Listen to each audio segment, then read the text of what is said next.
Olá, sejam todos bem-vindos. Eu sou o professor Guilherme Alves de Melo Franco, especialista em direitos material e processual do trabalho. Estou a desenvolver no meu canal do YouTube um curso sobre os direitos material e processual do trabalho. Esta é a nossa 21ª aula deste curso e nesta nós vamos a ter nossos conhecimentos a respeito do artigo 39 da Consolidação das Leis do Trabalho, naquela continuidade de entendimentos a respeito do processo administrativo aforado pelo empregado junto a uma das delegacias regionais do trabalho pertencentes ao Ministério do Trabalho e Previdência. Estamos desde o começo desse nosso estudo a alertar pela inconstitucionalidade que estamos a verificar em nossas aulas, dos artigos 36 até o artigo 39 da Consolidação das Leis do Trabalho, porque eles vêm de encontro às determinações do artigo 114 da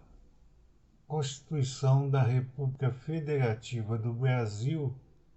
que determina que a competência para julgar, processar e julgar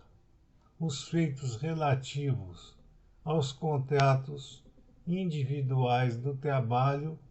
pertence à Justiça do Trabalho e não às unidades administrativas do Ministério do Trabalho e Emprego. Portanto, a reforma trabalhista, que veio a lume através da Lei 13.467, de 13 de julho de 2017, perdeu ainda uma vez mais a grande oportunidade de retirar do corpus seletista este tipo de procedimento, eis que em desacordo com os ditames constitucionais atuais e vigentes. Todavia, ainda alertamos uma vez mais que é nosso dever, como estudiosos do direito do trabalho, e neste curso que estamos a desenvolver, artigo por artigo, da Consolidação das Leis do Trabalho, para que se não fique alguma lacuna a respeito do estudo, apresentar a vocês as nossas considerações a respeito deste procedimento, cujo artigo 39 da Consolidação das Leis do Trabalho encerra o desenvolvimento legal a respeito deste tema. O artigo 39 da Consolidação das Leis do Trabalho determina que, verificando-se que as alegações do reclamado versam sobre a inexistência do pacto de emprego e, portanto, da desnecessidade ou mesmo da impossibilidade de que o mesmo proceda às anotações reclamadas na carteira de trabalho e previdência social de seu empregado, e não se podendo constatar administrativamente a existência desse liame empregatício, a autoridade administrativa encaminhará o processo à Justiça do Trabalho, ficando nesse caso sobrestado o julgamento do auto de infração que houver porventura sido lavrado. Aí fazemos a nossa primeira parada para analisar a questão mais aprofundadamente. Ora, se ao final da situação administrativa chegar-se à conclusão que existe uma dúvida a respeito da existência ou não do tratado de emprego entre as partes participantes do litígio, a administração encaminhará à Justiça do Trabalho para que a Justiça do Trabalho decida pela procedência ou não das alegações feitas pelo reclamado no procedimento administrativo. Ora, se ao final das contas a administração pública remete o arcabouço administrativo constatado para a Justiça do Trabalho, que é realmente a portadora da guarda constitucional a respeito do tema, por que fazermos a apresentação deste procedimento administrativo que apenas e tão somente tomará o tempo do trabalhador e impedirá que ele tenha a solução mais célere da sua questão, num procedimento administrativo que seria totalmente inócuo, como aliás temos alertado durante toda a nossa jornada a respeito dos artigos 36 até 39 da Consolidação das Leis do Trabalho,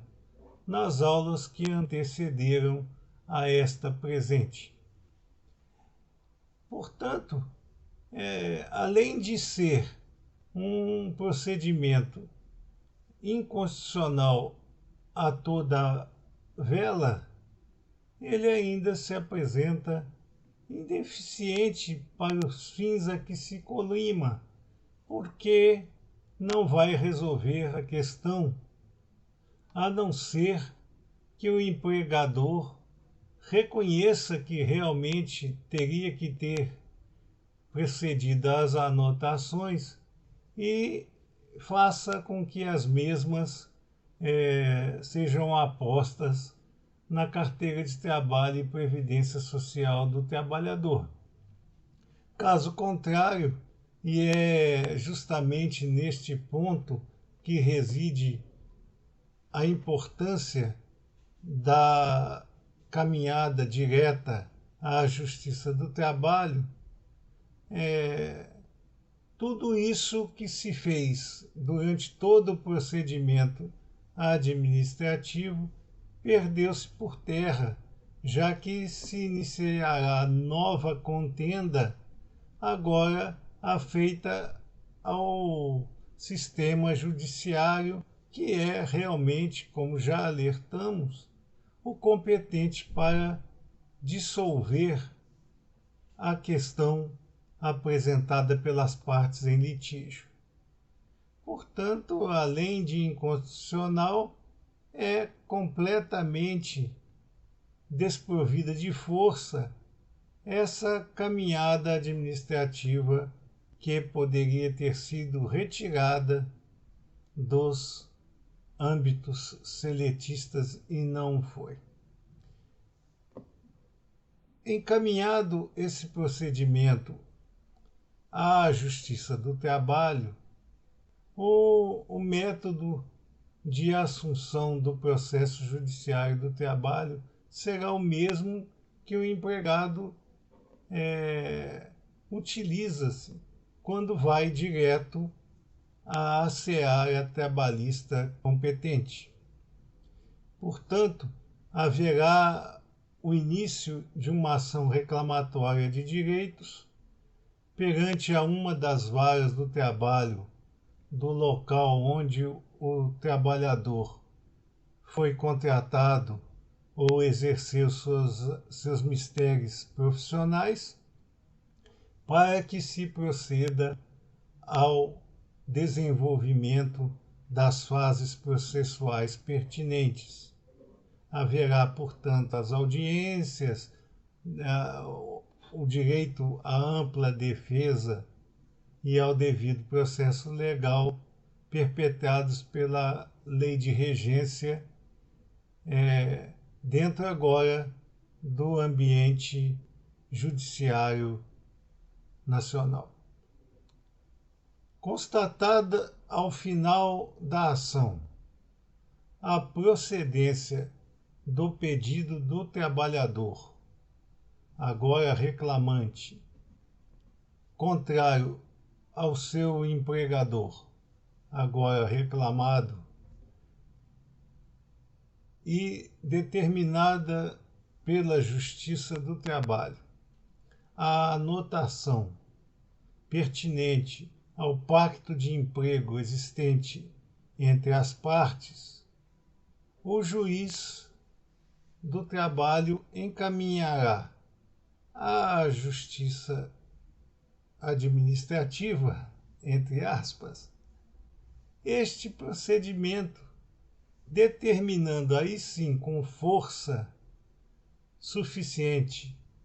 de ordem judicial que se aplique, no caso vertente, as multas